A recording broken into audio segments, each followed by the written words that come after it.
യേശു ആരിലും വലിയവൻ വലിയവൻ.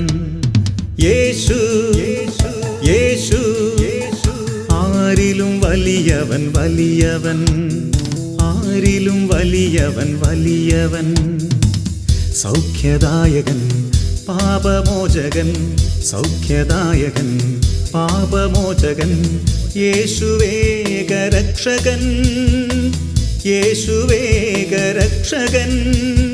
കരുണാമയൻ സ്നേഹഗായകൻ. കരുണാമയൻ സ്നേഹഗായകൻ. യേശു യേശു ആരിലും വലിയവൻ വലിയവൻ.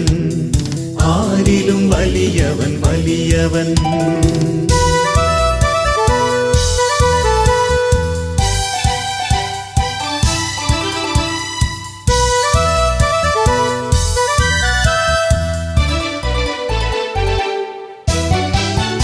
അത്ഭുതങ്ങളുടെ രാജാവ്, വിടുതലിൻ്റെ ആത്മാവ്. അത്ഭുതങ്ങളുടെ രാജാവ്, വിടുതലിൻ്റെ ആത്മാവ്. ദുഃഖവും ഭയവും നിരാശയും എല്ലാം വിട്ടുപോകും.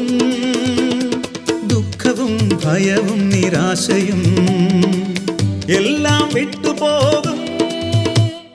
യേശു യേശു ആരിലും വലിയവൻ വലിയവൻ. യേശു യേശു ആരിലും വലിയവൻ വലിയവൻ.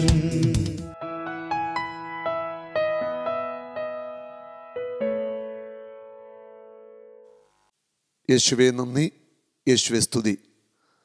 നമ്മുടെ ജീവിതത്തിൽ കഷ്ടതകളും തിരിച്ചടികളും പരാജയങ്ങളും ഒക്കെ ദൈവം അനുവദിക്കാറുണ്ട്. എന്തിനു വേണ്ടിയാണ് ഇത് ദൈവം അനുവദിക്കുന്നത്? നമ്മൾ സ്നേഹിച്ച പലരും നമ്മളെ മുറിവേൽപ്പിക്കുകയും വേദനിപ്പിക്കുകയും ചെയ്യാറുണ്ട്. എന്തുകൊണ്ടാണ് ഇങ്ങനെയൊക്കെ സംഭവിക്കുന്നത്? നമ്മൾ നന്മ ചെയ്തു കൊടുത്ത അനേകർ നമ്മളെ മുറിവേൽപ്പിച്ച് കടന്നുപോയ അനുഭവങ്ങൾ നമ്മുടെ ജീവിതത്തിലുണ്ട്. എന്തുകൊണ്ടാണ് ഇങ്ങനെയൊക്കെ സംഭവിക്കുന്നത്? ഇതിലൂടെ എന്താണ് ദൈവം ആഗ്രഹിക്കുന്ന പദ്ധതി? അതേക്കുറിച്ച് ഇന്ന് നമ്മൾ ചിന്തിക്കാനായിട്ട് പോവുകയാണ്. വിശുദ്ധ ബൈബിളിൽ യേശയ്യാ പ്രവാചകന്റെ പുസ്തകത്തിൽ 30-ാം അധ്യായത്തിൻ്റെ 19, 20, 21 തിരുവചനങ്ങൾ. ജെറൂസലേമിൽ വസിക്കുന്ന സിയോൻ ജനമേ, ഇനിമേൽ നീ കരയുകയില്ല. നിന്റെ വിലാപസ്വരം കേട്ട് അവിടുന്ന് കരുണ കാണിക്കും. നിന്റെ വിലാപസ്വരം കേട്ട് അവിടുന്ന് കരുണ കാണിക്കും. അവിടുന്ന് അത് കേട്ട് നിനക്ക് ഉത്തരമരുളും. നിന്റെ വിലാപത്തിൻ്റെ സ്വരം കേട്ട് കർത്താവ് നിനക്ക് ഉത്തരമരുളും. കർത്താവ് നിനക്ക് കഷ്ടതയുടെ അപ്പവും ക്ലേശത്തിൻ്റെ ജലവും തന്നാലും നിന്റെ ഗുരു നിന്നിൽ നിന്ന് മറഞ്ഞിരിക്കുകയില്ല. നിന്റെ നയനങ്ങൾ നിന്റെ ഗുരുവിനെ ദർശിക്കും. നീ വലത്തോട്ടോ ഇടത്തോട്ടോ തിരിയുമ്പോൾ നിന്റെ കാതുകൾ പിന്നിൽ നിന്ന് ഒരു സ്വരം ശ്രവിക്കും, ഇതാണ് വഴി, ഇതിലേ പോവുക. ഈ വചനത്തിലൂടെ ദൈവത്തിൻ്റെ ആത്മാവ് ഇന്ന് നമ്മോട് സംസാരിക്കുകയാണ്. ദൈവത്തിൻ്റെ ആത്മാവിന് വ്യക്തമായിട്ട് ചില കാര്യങ്ങൾ നമ്മോട് ഇന്ന് പറയുവാനുണ്ട്. നമ്മുടെ ജീവിതത്തെ ദൈവത്തോട് കൂടുതൽ അടുപ്പിക്കുന്ന, ദൈവത്തിൻ്റെ ഹൃദയമായിട്ട് കൂടുതൽ നമ്മളെ ഒന്നാക്കാനായിട്ടുള്ള ദൈവത്തിൻ്റെ വലിയ സ്നേഹമാണ് നമ്മുടെ ജീവിതത്തിലുണ്ടാകുന്ന എല്ലാ വേദനകളും കഷ്ടതകളുമെന്ന് നമ്മൾ തിരിച്ചറിയുക. ജെറൂസലേമിൽ വസിക്കുന്ന സിയോൻ ജനമേ, ഇനിമേൽ നീ കരയുകയില്ല. നമ്മുടെയൊക്കെ ജീവിതത്തിൽ സങ്കടങ്ങളും വേദനകളും നൊമ്പരങ്ങളൊക്കെ ഉണ്ടാകുമ്പോൾ നമ്മൾ കരയാറുണ്ട്. നമ്മൾ കരയണം. കരയുന്നത് ആശ്വാസമാണ്, നമ്മുടെ മനസ്സിന് ആശ്വാസമാണ് കരയുന്നത്. കരഞ്ഞുകൊള്ളുക. നമ്മൾ കരയുമ്പോഴും നിരാശയുടെ ആഴങ്ങളിലായി പ്രത്യാശ നഷ്ടപ്പെട്ടവരെ പോലെ നമ്മൾ കരയാതിരിക്കുക. നമ്മൾ കരയണം. നമ്മുടെ മനസ്സിലെ ദുഃഖങ്ങളൊക്കെ ദൈവസന്നിധിയിലിരുന്ന് കരഞ്ഞു തീർക്കുന്നത് നല്ലതാണ്. നമ്മുടെ മനസ്സിനും ശരീരത്തിനുമൊക്കെ അത് ഒത്തിരിയേറെ നല്ലതാണ്. തുടർന്ന് പറയുന്നു, നിന്റെ വിലാപസ്വരം കേട്ട് അവിടുന്ന് കരുണ കാണിക്കും. വിലാപസ്വരം അതും ഒരു കരച്ചിലാണ്. വിലാപത്തിൻ്റെ സ്വരം, ആ വിലാപത്തിൻ്റെ സ്വരം എന്ന് പറയുമ്പോൾ ആ കരച്ചില് ഇച്ചൂടെ ഹൃദയത്തിൻ്റെ ആഴങ്ങളിൽ നിന്ന് വരുന്ന ഒരു കരച്ചിലാണ്. നിന്റെ വിലാപത്തിൻ്റെ സ്വരം കേട്ട് കർത്താവ് നിന്നോട് കരുണ കാണിക്കും. മത്തായിയുടെ സുവിശേഷം 5-ാം അധ്യായത്തിൽ 4-ാമത്തെ തിരുവചനം പറയുന്നു, വിലപിക്കുന്നവർ ഭാഗ്യവാന്മാർ, എന്തുകൊണ്ടെന്നാൽ അവർ ആശ്വസിപ്പിക്കപ്പെടും. നിന്റെ ഉള്ളിൽ നിന്ന് ഉണ്ടാകുന്ന ഒരു വിലാപം, ഹൃദയത്തിൻ്റെ ഉള്ളിൽ നിന്ന് ഉയരുന്ന വേദനയുള്ള ഒരു സങ്കടം, നൊമ്പരം, ഇതെല്ലാം കർത്താവിൻ്റെ മുൻപിൽ എത്തുകയാണ്. വിലപിക്കുന്നവരെ കർത്താവ് ആശ്വസിപ്പിക്കുന്ന വചനം പറയുന്നു. നമ്മൾ വിലപിക്കണം. നമ്മുടെ ജീവിതത്തിൽ വന്നുപോയതായ പാപങ്ങളെ ഓർത്തൊക്കെ നമ്മൾ കരയണം. വിലപിച്ചു തന്നെ കരയണം. ആവർത്തിച്ച് ചെയ്ത തിന്മകളെ ഓർത്ത് നമ്മൾ വിലപിച്ച് കരയണം. നമ്മൾ എന്തിനാ കരയുന്നത്?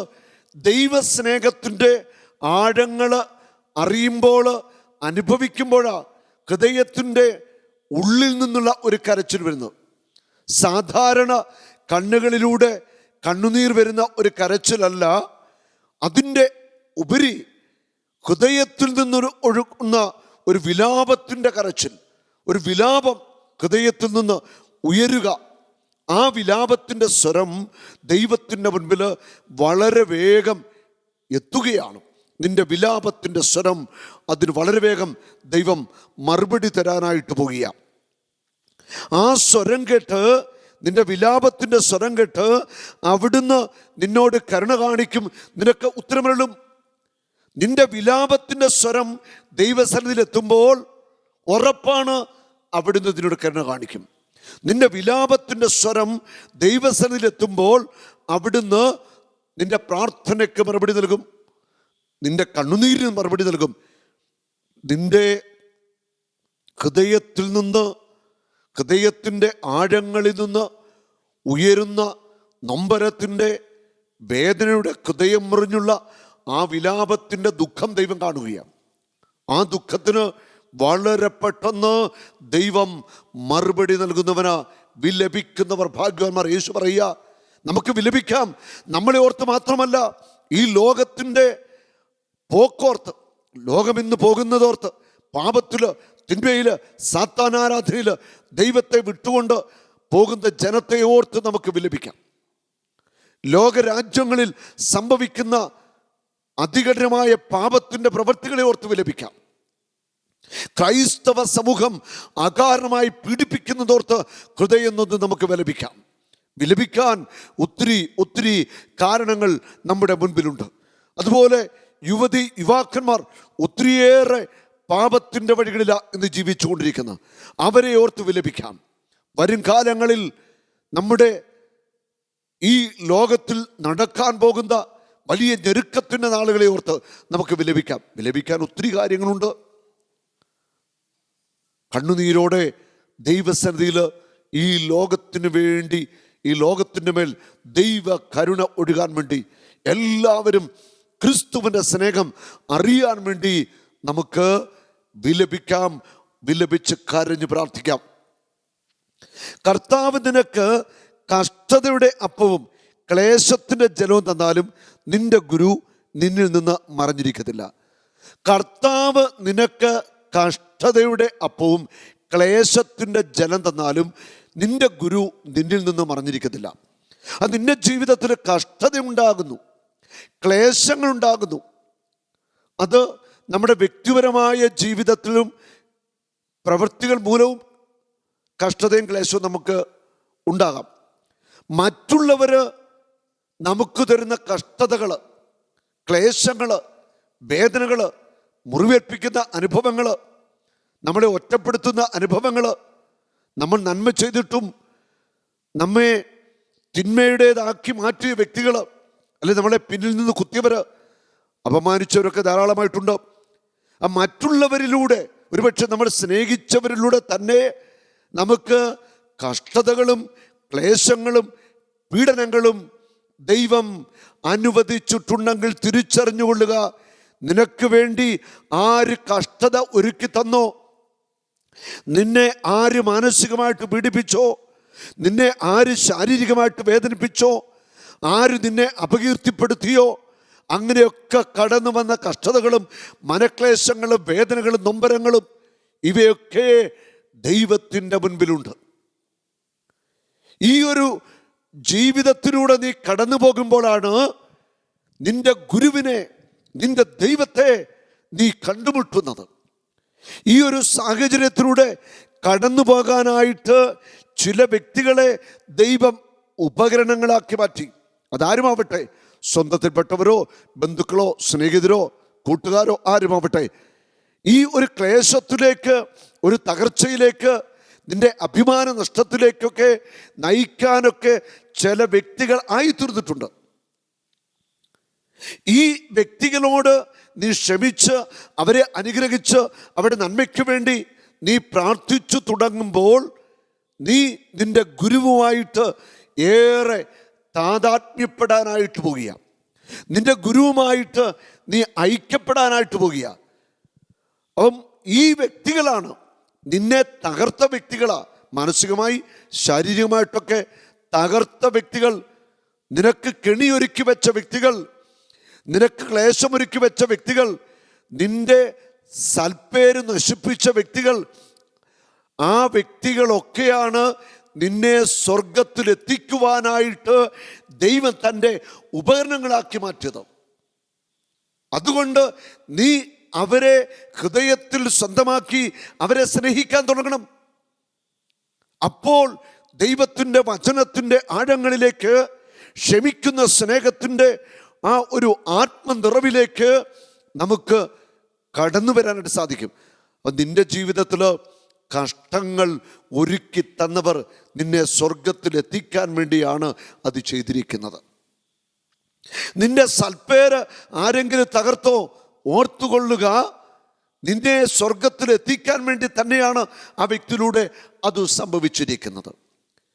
തിന്മയുടെ ശക്തികൾ, പൈശാചിക ശക്തികൾ വ്യത്യസ്തമായ വിധത്തിൽ വ്യക്തികളിലൂടെയൊക്കെ പീഡനങ്ങൾ നമുക്കെതിരെ അഴിച്ചുവിടുമ്പോൾ, പലവിധ തകർച്ചകൾ ഒരു തെറ്റും ചെയ്യാതെ നമ്മുടെ ജീവിതത്തിലേക്ക് വന്നു ചേർക്കപ്പെടുമ്പോൾ നമ്മൾ തിരിച്ചറിയുക, ഇവിടെ പിശാച് ചില വ്യക്തികളെ ഉപയോഗിച്ചു എന്ന് മാത്രം. ആ ഉപയോഗിക്കപ്പെട്ട വ്യക്തികളോട് ക്ഷമിച്ച് നമ്മൾ പ്രാർത്ഥിക്കുമ്പോൾ നമ്മൾ സ്വർഗത്തിന് അവകാശികളായിട്ട് മാറുകയാണ്.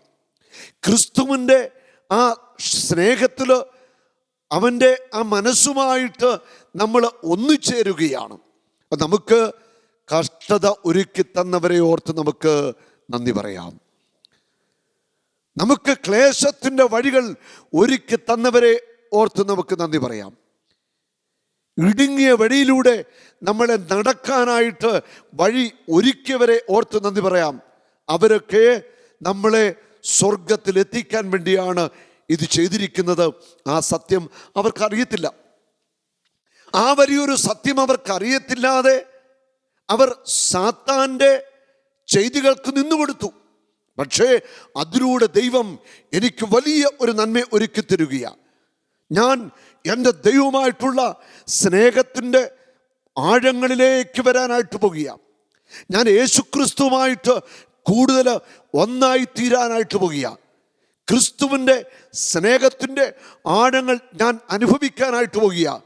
നീ നിൻ്റെ ഗുരുവിനെ ദർശിക്കണമെങ്കിൽ, നിന്റെ ഗുരുവിനെ ആഴത്തിൽ നിനക്ക് മനസ്സിലാക്കണമെങ്കിൽ, യോഹന്നാൻ ശ്ലീഹ ക്രിസ്തുവിൻ്റെ നെഞ്ചിൽ ചേർന്ന് കിടന്നുകൊണ്ട് ആ ഹൃദയമിടിപ്പിൽ ദൈവസ്നേഹത്തിൻ്റെ ആഴങ്ങൾ അനുഭവിച്ചുവെങ്കിൽ, നിന്റെ ഗുരുവിനെ നിനക്ക് തിരിച്ചറിയാൻ നിന്റെ ജീവിതത്തിൽ ക്ലേശങ്ങളും കഷ്ടതകളും സഹനങ്ങളും ഒറ്റപ്പെടുത്തലുകളും ഒക്കെ ഏറ്റുവാങ്ങേണ്ടി വരും. നമുക്ക് നന്ദി പറയാം. നമുക്ക് വേണ്ടി കഷ്ടത ഒരുക്കി തന്നവരെ ഓർത്ത് സ്തുതിക്കാം.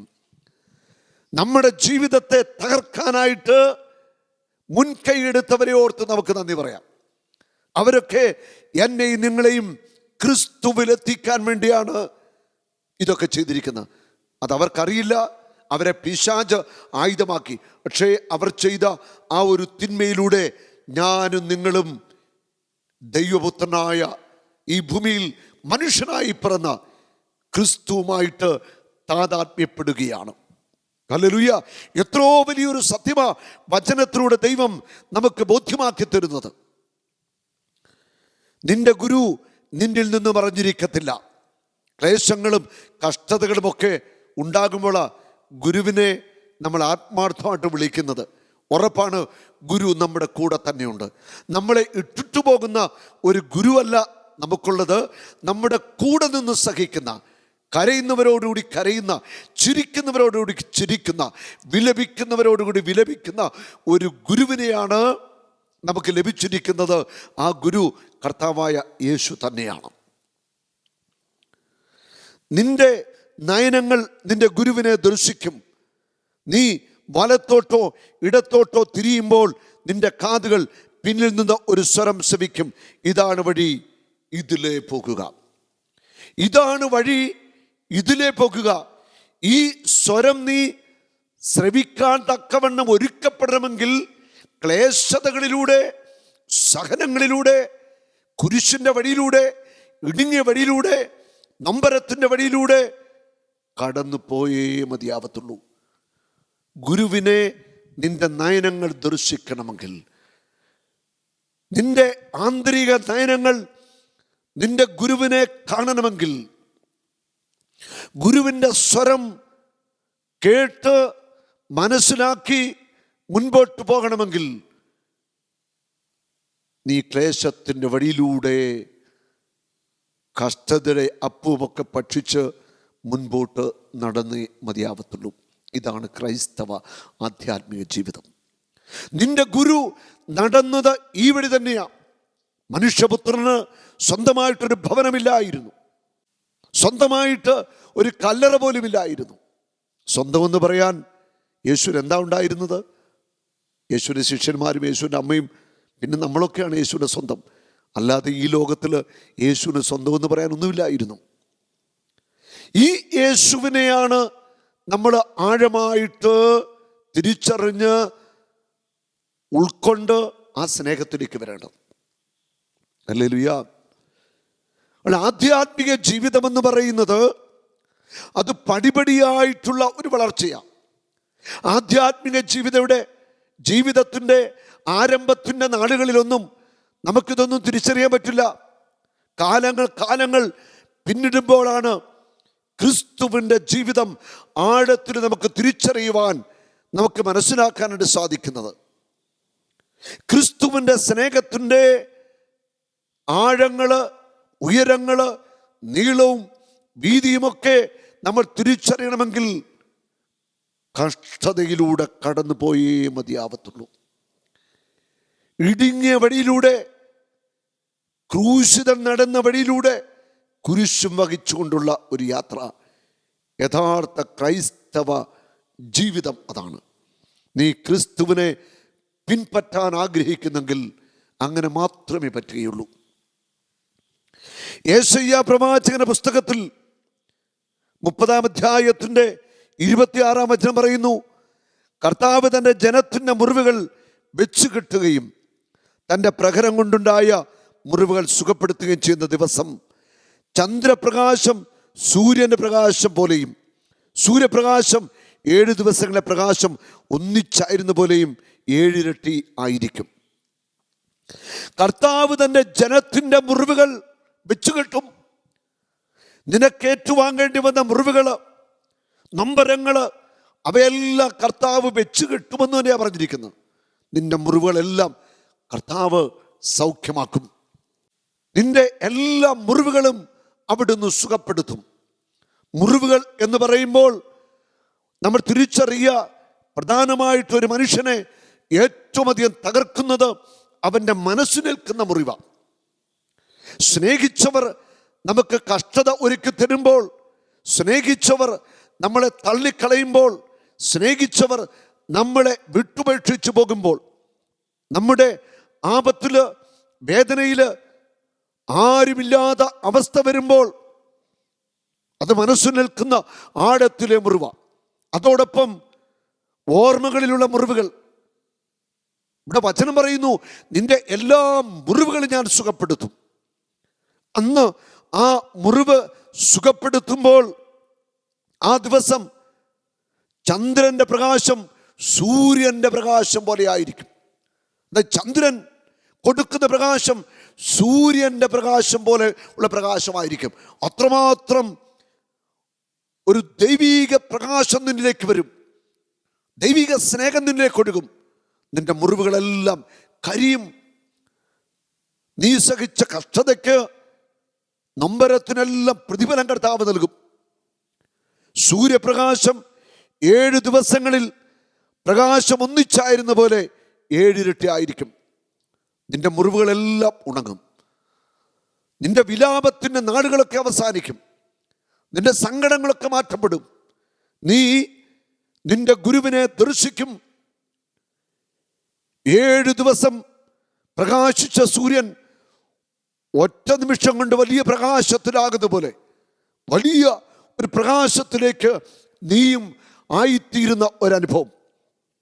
ഗുരുവിനെ ദർശിക്കണമോ, ഗുരുവിനെ ആഴത്തിൽ മനസ്സിലാക്കണമോ, കഷ്ടതയിലൂടെ, ക്ലേശത്തിലൂടെ, ഞെരുക്കത്തിലൂടെ,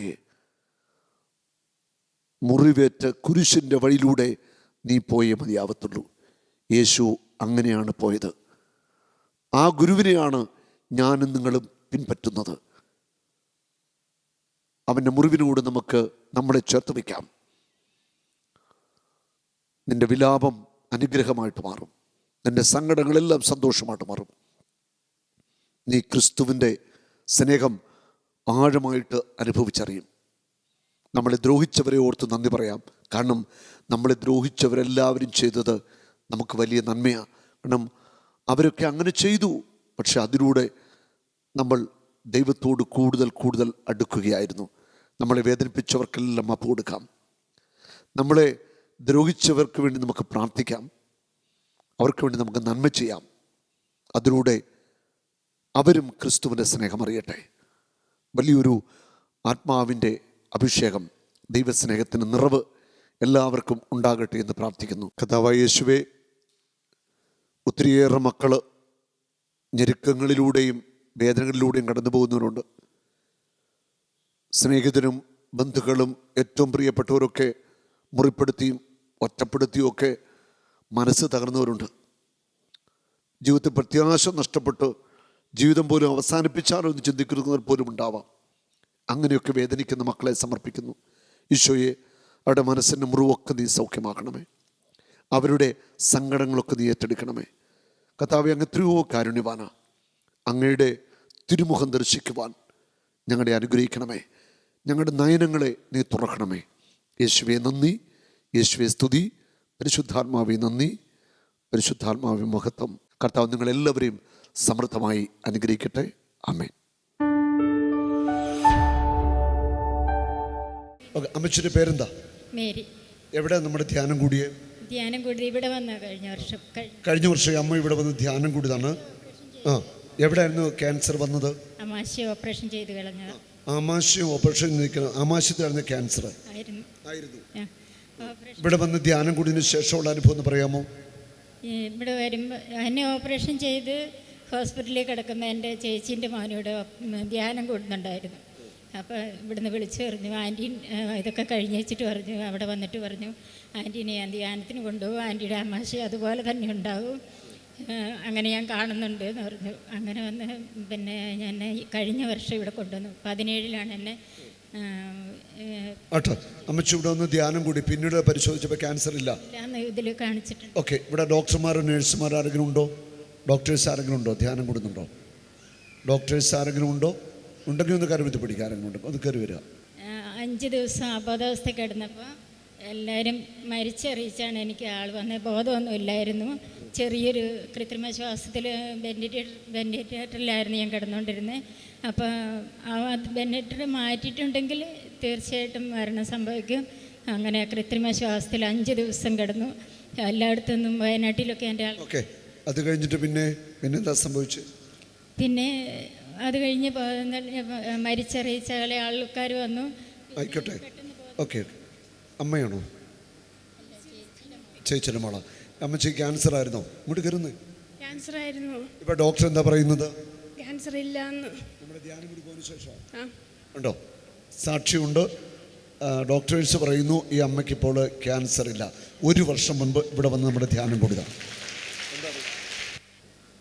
29/4/2017 സ്കാനിൽ ബോർഡർ ലൈൻ ഹെപ്പറ്റോമെഗലി വിത്ത് മൈൽഡ് ഫാറ്റി ഇൻഫിൽട്രേഷൻ എഴുതിയിട്ടുണ്ടെന്ന് വെച്ച് കഴിഞ്ഞാൽ ലിവർ എൻലാർജ്മെൻ്റ് ഉണ്ടെന്നാണ് ഇതിനകത്ത് കിടക്കുന്നത്.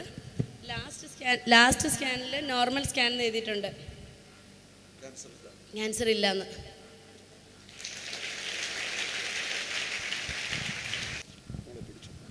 കർത്താവിൻ്റെ വലിയ കരുണയാണ്. ഈ സഹോദരിയുടെ ക്യാൻസർ രോഗത്തെ കർത്താവ് പൂർണ്ണമായിട്ട് സൗഖ്യമാക്കി. വയറ്റിലായിരുന്നു അമ്മച്ചി ക്യാൻസർ അല്ലേ? ആമാശയത്തിലായിരുന്നു അമ്മച്ചിയുടെ ക്യാൻസർ. ഇവിടെ വന്ന് ധ്യാനം കൂടി 1 വർഷം കഴിഞ്ഞു. പിന്നെയുള്ള പരിശോധനയിൽ അമ്മച്ചിയുടെ വയറ്റിലെ ക്യാൻസർ ഇല്ലെന്ന മെഡിക്കൽ റിപ്പോർട്ടുമായിട്ടാണ് ഇവിടെ വന്ന് സാക്ഷ്യം പങ്കുവയ്ക്കുന്നത്. കർത്താവിനാണ് മഹത്വം. കർത്താവായ യേശുവാണ് ഈ അമ്മയ്ക്ക് സൗഖ്യം നൽകിയത്. കൈയടിച്ച് നമുക്ക് കർത്താവിനെ മഹത്വപ്പെടുത്താം.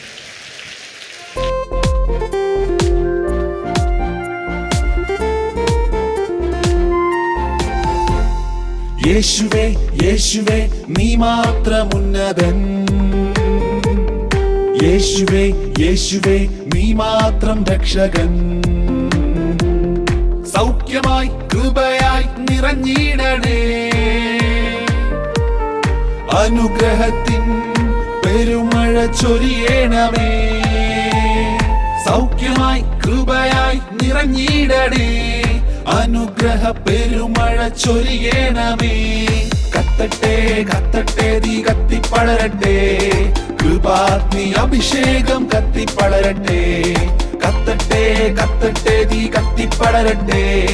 കൃപാഗ്നി അഭിഷേകം കത്തിപ്പടരട്ടെ.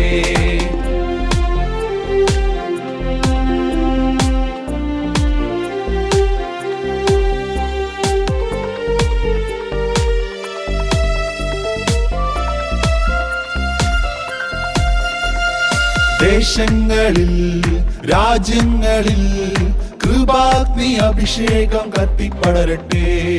ദേശങ്ങളിൽ രാജ്യങ്ങളിൽ കൃപാഗ്നി അഭിഷേകം കത്തിപ്പടരട്ടെ. കത്തട്ടെ കത്തട്ടെ തീ കത്തിപ്പടരട്ടെ. സുവിശേഷം തീ പോലെ